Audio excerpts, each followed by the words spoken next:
Assalamualaikum warahmatullahi wabarakatuh. Perkenalkan, nama saya Kris Widianto dengan NIM 2200018392. Di sini saya akan mempresentasikan laporan proses pengerjaan tugas di pertemuan 1 sampai 4. Yang pertama itu adalah sejarah dan konsep pemrograman web. Di pertemuan ini ada 3 tugas dan 1 kuis.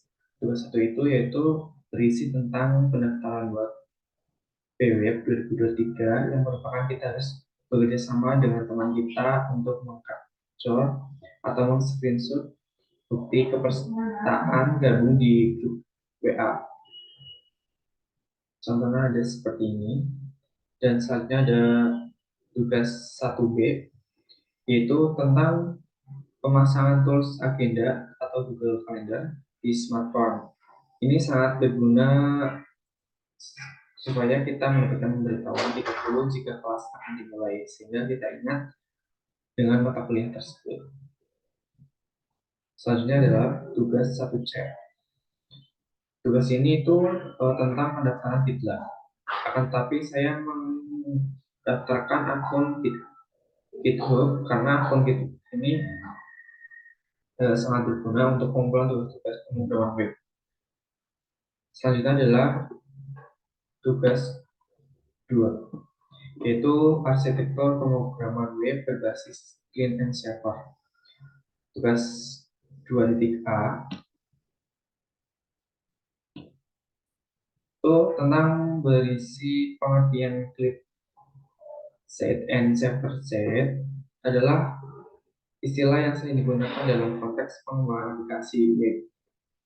Client side merujuk pada aspek aplikasi web yang dijalankan di sisi klien, yaitu browser. Selanjutnya ada perbandingan antara client server dan server side.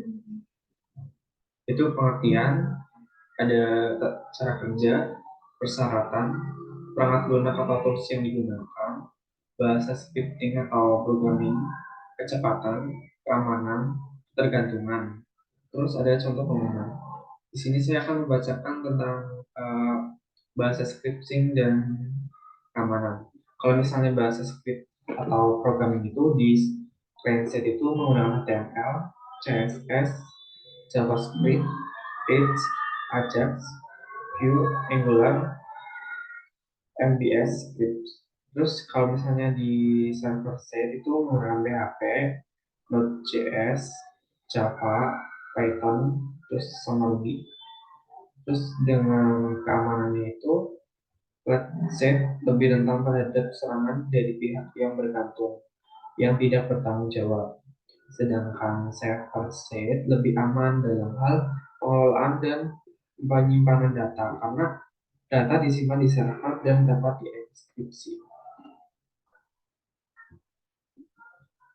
Terusnya ada penggunaan dari fitur Sublime Text atau tugas 2B.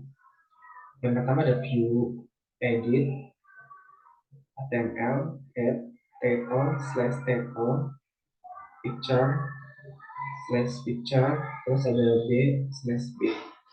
Misalnya itu view itu digunakan untuk memilih bahasa yang kita mau gunakan. Terus edit itu untuk mengedit tampilan Sublime Text.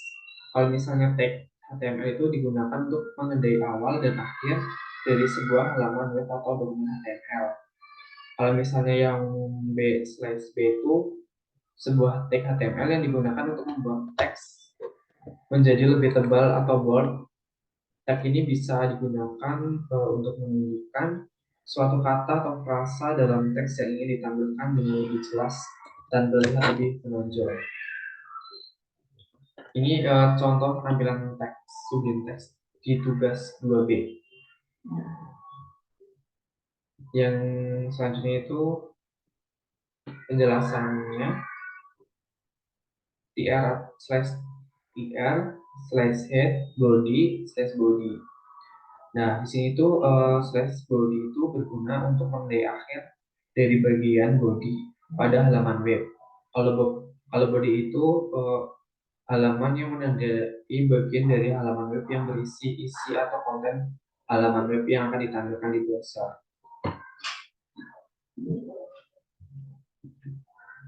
Terus ada kelebihan dan kelebihan Sublime Text. Di tugas 2B ini ada kelebihan Sublime Text itu fiturnya lengkap karena Sublime Text ini memiliki fitur yang lengkap untuk membantu dalam pengembangan kode seperti pengenalan sintaks, auto completion, snippet, dan banyak lagi. Tentang performa, jelas sekali performanya tinggi dalam hal membuka file dan melakukan aksi seperti cut, copy, terus paste, dan lainnya. Terus ada multi platform itu Sublime Text tersedia di platform Windows, Mac, dan Linux. Selanjutnya adalah di tugas 2B ini ada kekurangan Sublime Text. Kekurangannya itu kurang intuitif atau beberapa pengguna menggunakan Sublime Text ini kurang intuitif dalam hal antarmuka dan navigasi file.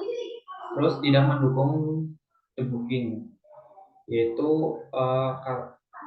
sehingga pengguna harus mengandalkan plugin hingga pihak ketiga untuk melakukan debugging. Terus kurangnya fitur pemecah masalah di Sublime Text ini tidak menjadikan fitur pemecah masalah yang lengkap seperti debugging yang terintegrasi sehingga pengembangan harus menggunakan alat bantu untuk menemukan dan memperbaiki kesalahan kode. Tugas 2C yaitu exam dan localhost. Exam ini merupakan singkatan dari cross platform, adalah perangkat lunak bebas atau open source yang menyediakan lingkungan pengembangan web lengkap yang memungkinkan pengguna untuk menginstal dan menjalankan web server lokal pada komputer mereka. Kalau misalnya localhost itu istilah yang merujuk pada server web lokal yang diinstal dan dijalankan pada komputer pengguna, terus menggunakannya perangkat lunak exam. Ini adalah tampilan exam dan localhost. Selanjutnya itu adalah kelebihan exam dan kekurangan exam. Kalau misalnya kelebihan exam itu mudah digunakan, bebas biaya, kompatibilitas yang baik, dilengkapi dengan aplikasi penting seperti PHP, PHP admin, MySQL, dan lain-lain. Kalau misalnya kekurangannya itu keterbatasan fitur seperti dibandingkan dengan server web atau database yang lebih canggih, sehingga ini tidak cocok untuk proyek besar. Performa exam ini memiliki performa yang sangat relatif lambat dibandingkan dengan server web, dan juga database-nya yang lebih canggih dari server web. Terus memakan sumber daya yang cukup besar sehingga dapat memperlambat kinerja sistem jika digunakan secara terus-menerus. Untuk tugas 2D ini eh, kita diminta untuk kolaborasi invite member dengan dosen kita yaitu Bapak Ali Tarmuji. Di sini tuh contohnya. Untuk tugas 2E itu tampilan untuk pemasangan yang dijalankan di aplikasi Bitcoin. Nah, di aplikasi ini tuh penggabungan antara GitHub terus uh, aplikasi Bitcoin ini. Untuk tugas 3 itu ada pemahaman HTML. Untuk sejarah HTML itu dikembangkan dimulai pada tahun 1980-an. Versi pertama dari HTML ditulis oleh tim Berners-Lee pada tahun tersebut dan kemudian muncul berbagai versi HTML lainnya. Berners-Lee memspesifikasikan HTML dan menulis jaringan beserta pelengkap lunaknya di akhir 1990. Pada tahun yang sama, Berners-Lee dan Robert Cailliau insinyur sistem data kern berkabulasi dalam sebuah permintaan untuk pendanaan, namun tidak diterima secara resmi oleh kern. Tidak dicatat pribadinya sejak tahun 1990. Lalu dia mendaftar dari banyak daerah untuk menggunakan hypertext. Yang pertama-tama menempatkan di sebuah ensiklopedia. Untuk pengertian HTML tersebut yaitu bahasa marka yang digunakan peramban untuk menafsirkan dan menulis teks, gambar, dan bahan lainnya ke dalam halaman web secara visual maupun suara. HTML atau Hypertext Markup Language adalah bahasa markup yang digunakan untuk membuat struktur halaman website agar dapat ditampilkan pada web server atau web browser. Jadi, HTML ini dapat dianalogikan sebagai fondasi awal dan menyusun kerangka di halaman web secara terstruktur sebelum membahas terkait tampilan desain dan sisi fungsionalitas. Terus ada karakteristik dasar HTML yaitu didefinisikan di dalam peramban, dan karakteristik ini dapat diubah dan ditingkatkan dengan menggunakan tambahan halaman web designer CSS. Terus ada versi-versi HTML. Yang pertama itu versi HTML v1.0, yang kedua v2.0 pada tanggal 24 November 1945. Terus ada versi HTML v3, versi HTML v32 pada tanggal 14 Januari 1996. Terus yang kelima itu versi HTML v4.0 pada tanggal 18 Desember 1997. Terus yang keenam versi HTML v4 v4.01 pada tanggal 15 Mei 2000. Selanjutnya ada yang ketujuh atau yang terakhir itu versi HTML v5.0 pada tanggal 28 Oktober 2004. Terus ada fitur-fitur HTML.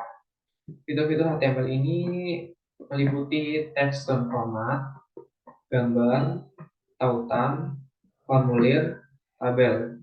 Kalau misalnya yang di formulir itu, HTML memungkinkan pengguna untuk membuat formulir interaktif di halaman web menggunakan tag, form, dan elemen-elemen seperti input untuk memungkinkan pengguna memasukkan data teks area. Untuk memungkinkan pengguna menuliskan teks, terus adalah select untuk pengguna memilih dari daftar. Terus ada contoh lain dari gambar itu mungkin pengguna untuk menambahkan gambar ke dalam web server menggunakan tag image dan atribut seperti srg untuk menentukan lokasi gambar, KLT untuk mendeskripsikan alternatif, dan lain-lain. Di tugas di keempat ini ada contoh dokumen HTML sederhana seperti bisa dilihat bersama. Terus ada kegunaan HTML. Dokumen HTML ini mirip dengan dokumen tulisan biasa, karena dalam dokumen ini sebuah tulisan bisa memuat instruksi yang ditandai dengan kode atau lebih dikenalnya dengan tag tertentu. Sebagai contoh, ingin membuat tulisan ditampilkan menjadi tebal, seperti tampilan tebal tapi ditulis dengan tebal. Maka penulisan tersebut dengan cara seperti ini. B, tampilan tebal, terus slash B. Tanda B, terus teks B ini untuk menebalkan tulisan tersebut. Untuk tugas 03B format paragraf dengan HTML. Jadi di sini itu HTML itu bisa format paragraf. Contohnya di HTML-nya seperti ini dan pengeluaran di browsernya itu seperti ini. Kenapa dia bisa yang di pengeluaran itu bisa di bawahnya? Karena kita menggunakan ini P paragraf terus slash P. Karena untuk menandai suatu paragraf, maka paragraf akan terlihat dibatasi oleh satu baris kosong sebelum dan sesudahnya.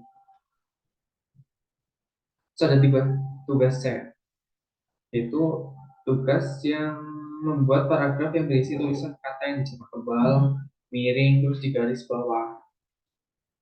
Kalau misalnya yang cetak tebal itu B, B size B. Terus kalau misalnya untuk kalimat cetak miring itu I slice I. Kalau misalnya untuk garis bawah O size O. Ini itu contoh pengeluaran di browsernya. Ini yang di atas itu contoh codingan di HTML.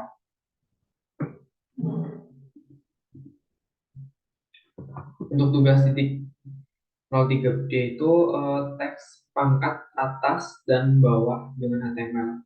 Jadi kita misalnya menuliskan 2H 0O tuh, maka kita membutuhkan tik-tik seperti sub, sub, sub, sub gitu. Kalau misalnya kita ingin pangkatnya dicetak di atas itu kita menggunakan sub sub. Kalau misalnya dicetak di bawah kita menggunakan sub dan sub. Ini adalah contoh pengeluaran di browser. Ada dua di bawah itu dua, terus nol dua di bawah itu kan. Ada juga dua h, nolnya itu di bawah. Untuk penugasan tugas 03 ini,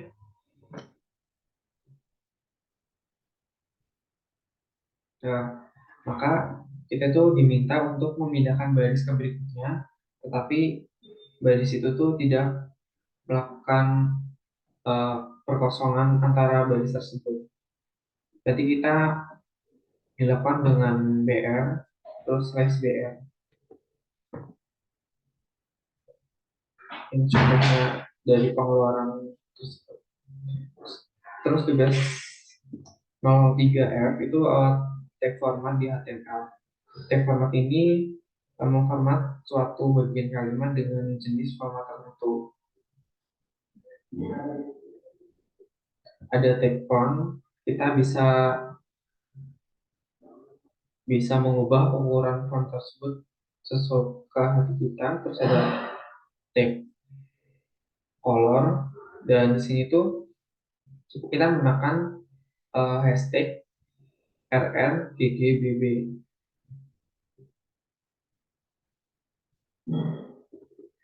Untuk codingan di HTML ini seperti ini, ada tiga bagian yaitu tag font, ukuran, sama tag color. Terus untuk tugas 3G itu menyisipkan gambar dan aktor link di HTML.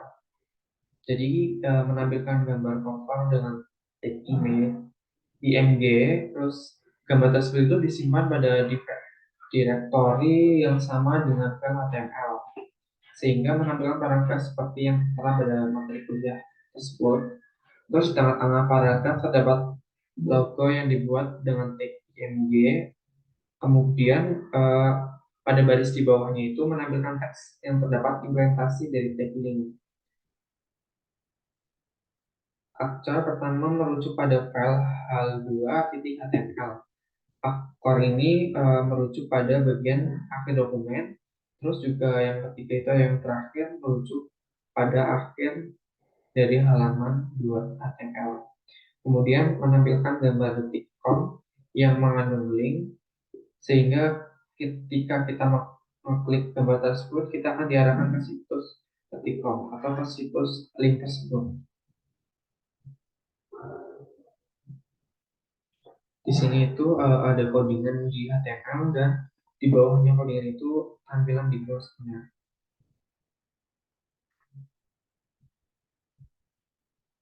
Terus tugas 03H itu menyisipkan gambar